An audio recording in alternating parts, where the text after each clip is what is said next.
Hey, what's up guys, iMAT here. So after a lot of requests, I finally have a round dial Android watch on the channel. In this video, we're going to do a full review of the B8S Android watch, which comes with dual camera. We have a front camera and a camera on the right side, a 4G SIM card connectivity, and Android version 8.1 by which you can install many applications inside it. Before we start the video, if you are new here, a subscribe to the channel will be highly appreciated. So let's get right into it and explore everything in the B8S Android watch. So here's the box. First of all, let's find out what comes inside it. So we have the B8S Android watch, then we have the USB-A magnetic charger, user manual, and the SIM tray ejector. So here is the first look on the watch. It looks quite similar to the Huawei Watch Ultimate. And if you take a look at the body, we have compass here, then it is using 22mm silicone straps, and here is how it looks on the wrist. What do you think about it? Let me know in the comment section below. We get a 1.5 inches AMOLED display with a screen resolution of 320x380. The overall smoothness of the display is really good. The smartwatch is really smooth to use. The upper button can be used to change the watch faces, to scroll, and to access the menu and to go back. The left top button can be used to perform a shortcut, while this right lower button can be used to turn off the display and to turn it back on.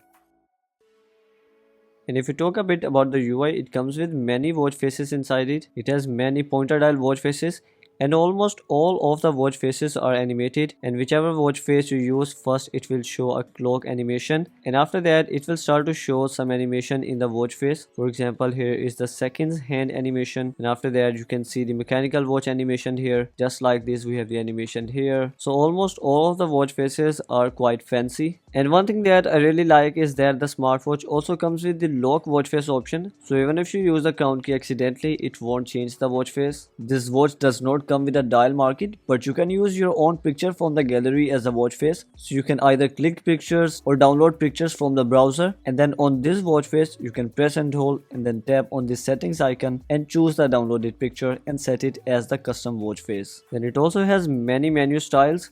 You can double click the crown key to change the menu style. Some of the icons are quite similar to the Android smartwatches, while some of the icons resemble with watchOS. We also get the circular cellular menu style like watchOS, and we also have this vertical cellular menu style. So even though it looks like Huawei Watch Ultimate, but the UI resembles a lot with watchOS. You can also customize the background wallpaper in the menus, and not just that, you can also change the theme of the icons and choose the one which doesn't resemble with watchOS. Another thing that I really like about it is that when some of the applications cannot fit the content, for example here is YouTube, you can see that it is unable to show the search button. So you can press and hold this lower key and then tap here, and when you go back it will move the application to this mode where you can access all of the corners just like a smartphone. This mainly is not an issue of this watch but of its style, since it comes in a round display, so all of the applications are not designed according to that.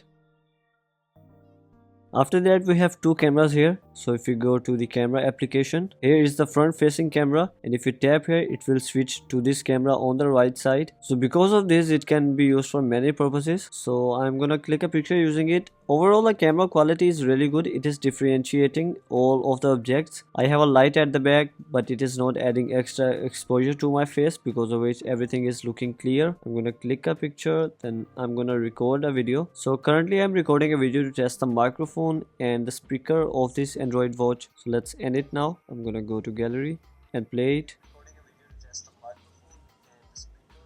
So as far as I'm checking, the sound level is not too high. After that, if you go back, the front camera can also be used for Face ID. We have the Face ID application here. You will need to set a passcode, and after that you can enroll your face. I've already done it. After setting up Face ID, whenever you will turn on the smartwatch, it will require you to scan your face first, and the Face ID is just too good. Sometimes it takes milliseconds to unlock the watch. As you can see here, I'm almost a feet away from the watch and the Face ID is working absolutely fine. After clicking the pictures, you can access them in the gallery, and you can access the videos in the video player. You can also access your rest of the files in the file explorer. You can go to local and access all of the files just like any other Android device. And not just that, the front camera can also be used for video calling. So guys, as you can see here, currently I'm on a video call with my other device. You can even change the cameras while using the video call option. So this is just amazing.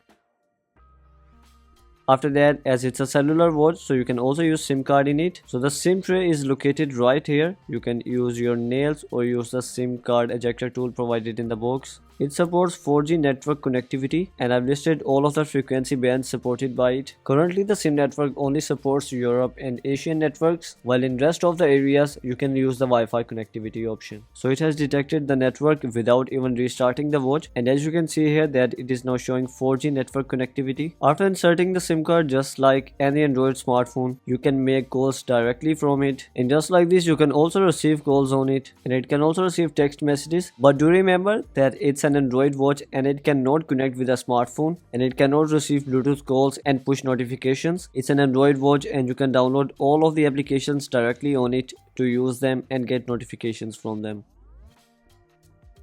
After that, a lot of people ask about the notification behavior. So when you receive a new notification, it vibrates and rings, but it does not show a prompt. You will have to access the notification center to access the notifications, and then you can access the chats from there. And if the display is turned off, it rings and vibrates, but it does not turn on the display.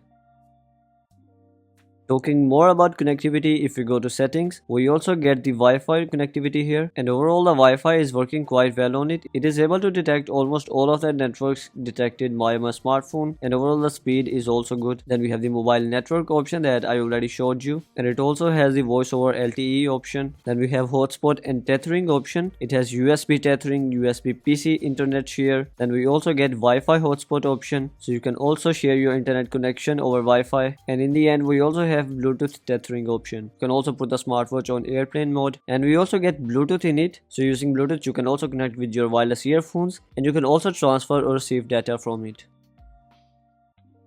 After that, if we talk about the hardware, it is advertised to come with 2GB RAM, and overall the 2GB RAM feels more than enough for this watch. It is working really well. So here is this Subway Surfers game on it, and if you try to play it on this device, you can see that the experience is really smooth, and you can see that the overall experience is looking really good and is as smooth as any smartphone. Talking about the storage capacity, it comes with 16GB of storage capacity, which is more than enough to install many games, many songs and many pictures in the smartwatch.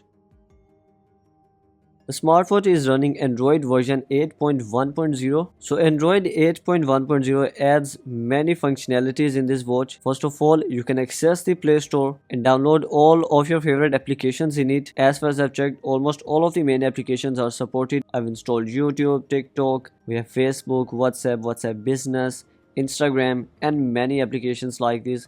It is even supporting most of the games you might like to play on this device.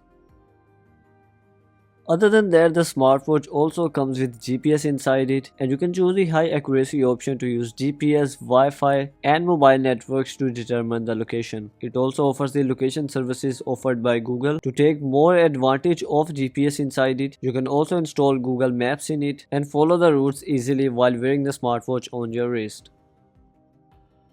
And not just that, it also has the browser option, so you can use Google and search for anything on the go. Then you can also add your Google account in it and add all of your saved contacts in this watch. You can also add alarms in this watch. You can also select the days if you want to repeat the alarm. So here's how the alarm is shown. It rings as well as vibrates, and we have the snooze and the close option here.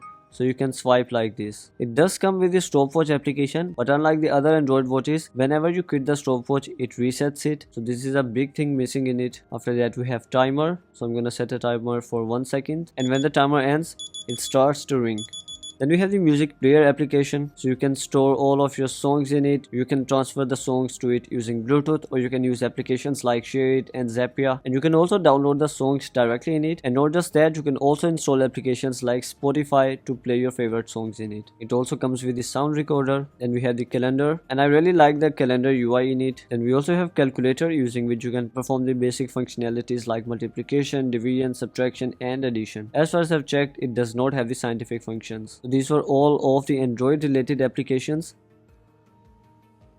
Other than that, we also have sports and health related applications. We get the pedometer here. It stores your steps data, then distance and calories burned. But after testing, I can say that the pedometer is not too accurate. And after taking 30 to 40 steps, it only counted 17 steps. Then we get the heart rate, blood pressure and blood oxygen level checker. And if you use any of them, on the table. Then the sensors continue to work, and in a few seconds it has started to show values. If I check it against my skin, then my heart rate should be around 96 beats per minute. According to that, it is showing quite accurate values, but it is showing the same data even on the table, so the sensors are probably fake. In the end, it comes with magnetic charger inside it, and you can charge it using any USB-A power adapter or your power bank. If I talk about my personal experience, I've been working on this video for about 40 to 50 minutes now, in which it has lost only 20% of the battery, which is quite good in my opinion, and in an hour of usage, it will probably lose 25% of the battery, which is justified as I was continuously using the Wi-Fi, mobile data and Bluetooth since I started working on this video. So in my opinion, with normal usage, it can give you a day of battery life. So guys, what do you think about it? If you would like to place an order, I'm gonna be leaving its link in the description box below, and I would really appreciate if you can use that link to purchase this watch. You can also visit the channel for more videos like this. Make sure to hit the subscribe button and turn on notifications. I will catch you in the next one. Until next time, this is iMAT. Peace.